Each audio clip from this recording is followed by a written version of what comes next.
बदवारपुर गांव 200 घरों का छोटा सा इलाका, लेकिन किस्से इतने बड़े कि सुनकर रोंगटे खड़े हो जाएं।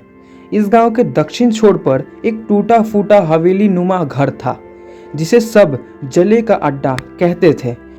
ये नाम पड़ा था एक भयानक आग के बाद, जिसमें कई लोगों की जान गई थी।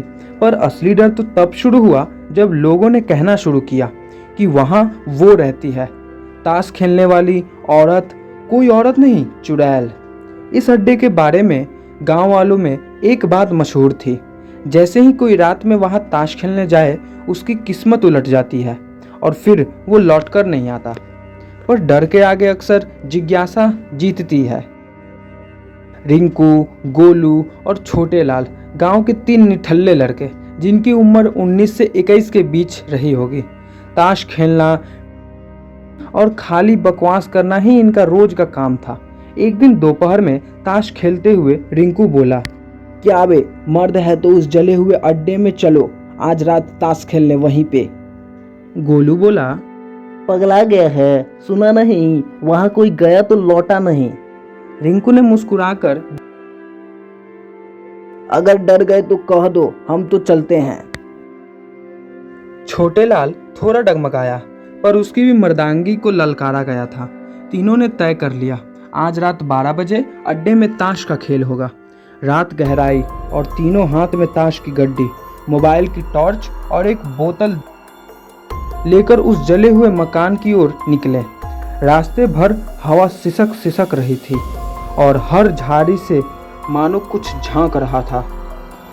अंदर दाखिल होते ही अजीब सी ठंडक महसूस हुई। दीवारों पर जले हुए निशान, अधजली चारपाई और एक टूटी हुई मेज।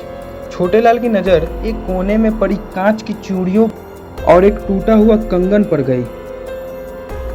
ये भला किसका होगा? वो बोला। रिंकू बोला, पता नहीं, पर डर लगता है। हंसी में बात टाल दी।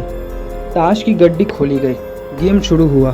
तीनों ने शराब पीना शुरू किया, लेकिन जैसे जैसे रात गहराई, हवा और भारी होती गई, टॉर्च की रोशनी बार बार झपकने लगी और तभी एक हल्की सी खनक, जैसे किसी औरत की हंसी। तीनों के कान खड़े हो गए। छोटे लाल बोला, कहीं कुछ सुना क्या? गोलू बोला, बीड़ी का धुआं अंदर चला गया होगा, चल ताश खेल। तभी रिंकू की नज़र सामने के दरवाजे पर पड़ी। वहाँ कोई खड़ा था, एक औरत, लाल साड़ी पहने, लंबे बाल और बहुत ही सफ़ेद चेहरा, इतना सफ़ेद कि लगता था जैसे चूने से रंगा गया हो। रिंकू ने चिल्लाकर कहा, कौन है तू? औरत मुस्कुराई, फिर धीरे धीरे कमरे में चलती हुई उनके पास आई। हवा अचानक और ठंडी हो गई, जैसे शरीर से आत्मा खींच रही हो। उसने धीरे से कहा, खेलोगे मुझसे भी ताश? तीनों कांपने लगे। शराब का नशा उड़ चुका था। गोलू बोला, हम मजाक कर रहे थे, बस अब जा रहे हैं, अब हम दोबारा यहाँ कभी नहीं आएंगे। औरत बोली, क्यों? खेल शुरू हुआ है, अब कोई नहीं जाएगा। फिर उसने खुद ताश की गड्डी उठाई और ताश फेंकने लगी। पत्ते हवा में उड़ते उड़ते एकदम सीधा जमीन पर गिरते, जैसे कोई अदृश्य शक्ति उन्हें रोक रही हो। हर पत्ते गिरते ही कमरे की दीवारें कांपती और बाहर की हवा गुरगुराती। और फिर लाल साड़ी वाली ने अपने जादू से छोटे लाल को जकड़ लिया। छोटे लाल जोर जोर से चिल्लाने लगा, बचाओ बचाओ, मुझे छोड़ दो मुझे।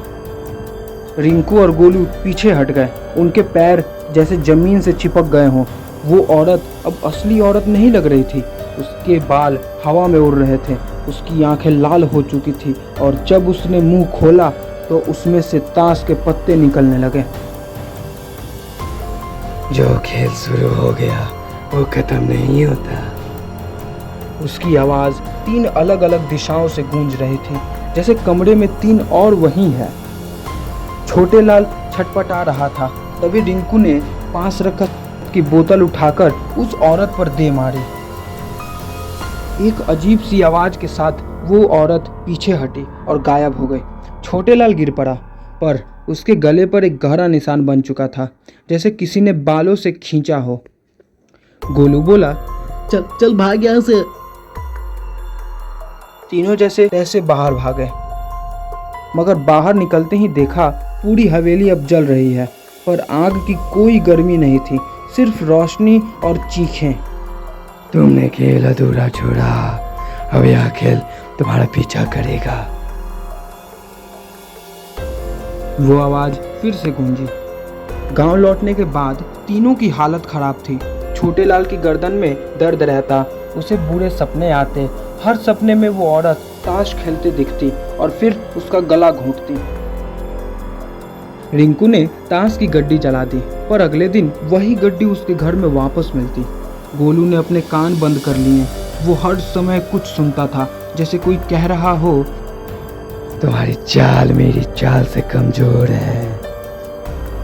गांव में खबर फैल गई कि तीनों जले के अड्डे से लौटे हैं। बुजुर्गों ने कहा, ताश की चुड़ैल अब इनके पीछे है। एक बाबा को बुलाया गया। उन्होंने साफ कहा, ये खेल बंद नहीं हुआ। अगर अगले पूर्णिमा को तुम तीनों फिर से वहां जाकर उस औरत से आखिरी दाव नहीं खेलते तो तुम्हारी आत्मा भी ताश की गड्डी में बंद हो जाएगी। पूर्णिमा की रात आई। तीनों फिर से कांपते हुए उसी अड्डे पर पहुंचे। इस बार ताश नहीं, पूजा की थाली, हनुमान चालीसा और मिट्टी का दीपक लेकर गए। पर जैसे ही अंदर घुसे, सारा माहौल बदल गया। वही लाल साड़ी वाली औरत मेज पर बैठी ताश को हवा में फेंकती हुई बोली, आ गए मेरी मौत का तमाशा देखने। तुम लोग चलो, अब खेलो आखिरी दाव। रिंकू ने हिम्मत करके पूछा, तो कौन है? औरत बोली, मैं थी, वो नहीं, एक जुआरिन। मेरा पति मुझे हर दाव पर हारता गया और आखिरी बार उसने मुझे ही दाव पर लगा दिया। तीनों सन्न रह गए। मैं अब हर उस इंसान की आत्मा लेती हूँ जो ताश से अपनी किस्मत आजमाता है। छोटे लाल हिम्मत करके आगे बढ़ा और पूजा की थाली उसके सामने रख दी। गोलू ने हनुमान चालीसा पढ़नी शुरू की। वो औरत चिल्लाने लगी, बंद करो ये सब, ये मेरा इलाका है। पर दीपक की लौ तेज हो गई और कमरे में रोशनी फैलने लगी। राम नाम से बड़ा कोई ताश नहीं, रिंकू ने कहा। और जैसे ही दिया हवा में लहराया, वो औरत चीखते हुए धुएं में बदल गई। क्या सचमुच उसका अंत हो गया, या वो कहीं फिर से ताश की गड्डी में बंद हो गई?